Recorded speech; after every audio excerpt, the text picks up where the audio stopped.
ఉస్మానియాని నిర్వీర్యం చేసి కూల్చాలని మీరు ప్రయత్నం చేస్తే కొత్త ఉస్మానియా హాస్పిటల్ని మేము కట్టినాం. మీరు జీవోలు ఇచ్చి టెంకాయలు కొట్టి మీరు ఏం కట్టుకున్నారు? 1000 ఎకరాలల్లో ఎర్రవల్లిలో ఫామ్ హౌస్ కట్టుకున్నారు. ఒక్క రోజాన ఆలస్యమైందా?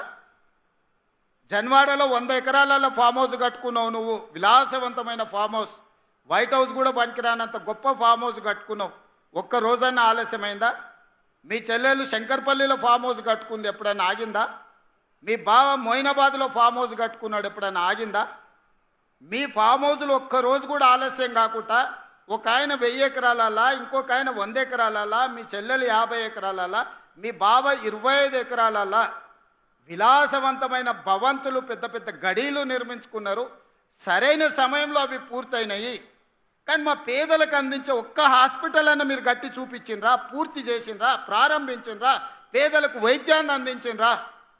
ఇంకా కూడా ఆత్మ పరిశీలన చేసుకోకుండా, ఏ మాత్రం సమాజం గమనిస్తుందని సిగ్గుపడకుండా నోటికొచ్చిన అబద్ధాలు చెప్పి బతకాలనుకుంటారు. తెలంగాణ ఉద్యమం అప్పుడు రాష్ట్ర సాధన కోసం మీరు ఎన్ని అబద్ధాలు చెప్పినా, ఎన్ని తప్పులు చేసినా ఆ ప్రొఫెసర్ కోదండరామ్ గారి ముఖం చూసి మేము అందరం ఊరుకున్నాం. ఇప్పుడు అట్లాంటి పరిస్థితి లేదు. దయచేసి మీ ఆలోచనలు, మీ బుద్ధి మారాలి.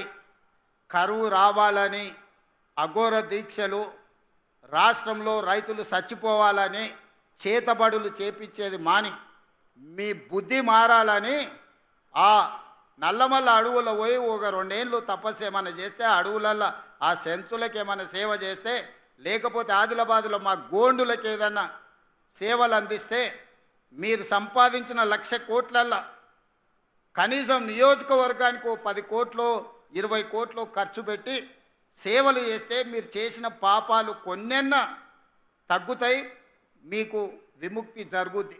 అంతే తప్ప అబద్ధాల ప్రచారాలతోని, ఆర్టిఫిషియల్ ఇంటెలిజెన్స్లో క్రియేట్ చేసిన సోషల్ మీడియా ప్రచారంతో, లేకపోతే మీ బంట్రోతులు కట్టే ఫ్లెక్సీలతోని మిమ్మల్ని ఎవడు నమ్మడు. మీరు అన్నీ చేసినామని అబద్ధాలు చెప్తేనే మిమ్మల్ని ఇంటికి పంపించారు.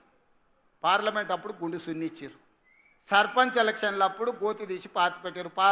మున్సిపల్ ఎలక్షన్లు అప్పుడు మీ ఎక్కడున్నారో అడ్రా అత్తా పత్తా లేదు. అయినా మీ బుద్ధి మారలేదు. నేనేం మీ బుద్ధి మారాలని కోరుకుంటలేను. మీరు ఇట్లనే 2034 వరకు ఉండాలని నేను కోరుకుంటున్నాను. ఎందుకంటే మీలాటోడు ఉంటే నాకు అలకట్ పని. చంద్రశేఖరరావు గారు నాకు ఏం సాయం చేసినా చేయకపోయినా గట్లాంటో నీ కొడుకు నువ్వు ఈ తెలంగాణకి ఇచ్చినందుకు నాకు మేలు జరిగింది. అట్లనే ఉండాలి. నీ కొడుకు మారొద్దు.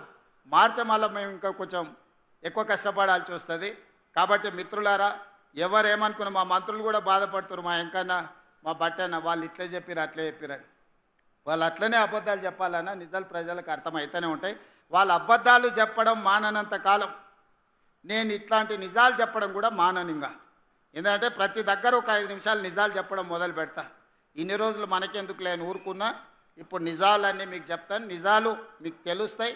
ఈ కార్యక్రమాన్ని ఇంత అద్భుతంగా నిర్వహించినందుకు ఈ సనత్ నగర్ టిమ్స్ సిబ్బందితో పాటు మా వైద్య ఆరోగ్య శాఖ మిత్రులందరిని కూడా మరొక్కసారి అభినందిస్తూ మీ అందరి దగ్గర సెలవు తీసుకుంటున్నా. ధన్యవాదాలు మిత్రులారా. Subscribe us and press the bell icon for more interesting updates.